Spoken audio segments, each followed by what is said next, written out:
So it's an absolute delight to be out here with Roger at Gossler Farms Nursery. And Roger, today we're going to talk about one of the plants that so many, especially here in the Pacific Northwest, we know about rhododendrons. We think a lot of the natives.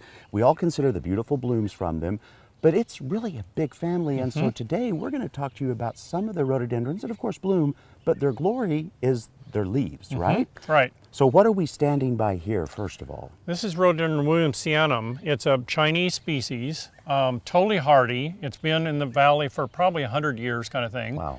And they'll have light pink big bells about, 2 inches across, but very few of them, maybe 20 per plant. But this foliage comes out and it's this deep mahogany purple when it comes out, and then this beautiful green all summer. Wow. And evergreen? Right, totally evergreen. Wow. And then, so I'm on the mahogany, it's Right. kind of this color? Right, And so the whole shrub is that way? Right, Wow, wow. And this has gone through 12 below zero for us. My goodness, so certainly hardy to Right. us in the Northwest. So there's a couple more over here. Let's take a walk over there Okay. and we'll do some more looking at them. Good. Okay, Roger. I gotta say that I know this is a rhododendron because I'm standing beside you, but it is a rhododendron. Look at those leaves.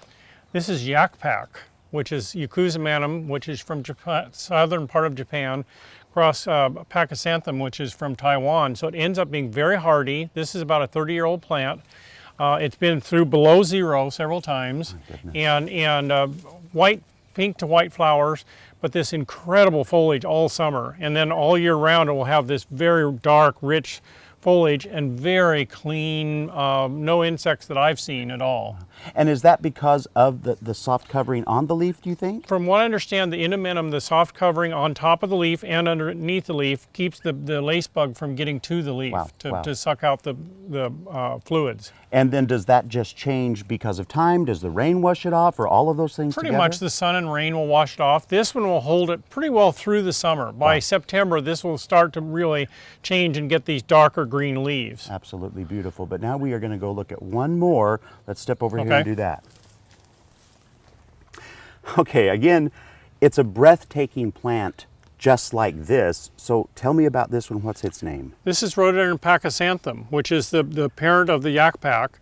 So it's from Taiwan. It's been totally hardy for us. This is probably a 25-year-old plant. My goodness. And then this beautiful foliage all summer, and then light pink flowers. It didn't have many flowers this year. It's sort of off and on every other year kind of thing. But this incredible foliage all year round. Yeah, I mean, really, Roger, when you look at this, there's so many things here in this garden that do have flowers. Even if this didn't for a couple of years, who would care? Because this foliage is breathtaking. Yes, and it's very consistent every year like this. And we love consistency in the garden. So there you go. Now, if you're thinking, man, William, where would I get some of these plants from that you're talking about? Well, you get them from Roger. Go to gardentime.tv. We'll click you over to their website. They even have mail order, or better yet, come down and visit these gardens. Roger, my friend, thank you so much. Appreciate it.